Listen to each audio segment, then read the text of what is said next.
Fitore ndaj Vllaznisë, sa vlen ti për ju kjo ndeshje? Po gjithmonë fitoria ndaj Vllaznisë ka një vlerë të madhe edhe pse është ndeshje miqësore, duke ditur raportet e mira që kemi klubi Mitrovica me Vllaznin, po gjithmonë ekziston ajo pak rivaliteti më shumë mes vajzave, po është një fitore mendoj e merituar, kemi luajtur një lojë të mirë, kemi krijuar raste, kemi qenë shumë si grup, kemi luajtur shumë disiplinueshëm dhe mendoj që ja ka vlerë kjo fitore, duke ditë që fillojnë javën tjetër sezonën e re dhe mendoj që kjo fitore do të na jap motiv për të vazhduar si vjet ato synimin që e kemi për ta kthyer Mitrovicë titullin e kampionit. Vllaznia do të përballet me një ekip kosovar në Champions League. Si shikoni këtë ndeshje duke qenë se po i njihni të dy skuadra?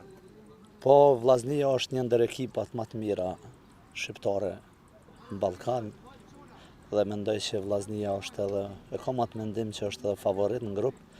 Kjo nuk ka rastësisht, kjo një punë që është bërë afat gjate, për presidentit Llazrit, prej ekipës dhe unë e shoh Vllaznin atë grup si favorit kryesor, duke marrë parasysh edhe fundin e lojtarëve që e ka, nuk mendoj që Vllaznia do ta ketë ndonjë problem. 2 vite të fundit Mitrovica nuk është kampione. Do të rikthehen në sezonin e ri tek titulli?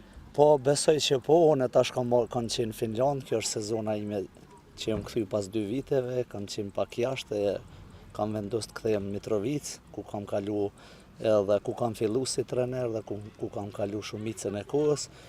Unë mendoj edhe për ata jam kthy dhe kena fillu me atë projektin që ta kthejmë titullin Mitrovicë dhe nuk besoj dhe nuk dyshoj që nuk do të kthehet titullin Mitrovicë. Ka ndryshim futbolli femrave në Shqipëri me atë në Kosovë?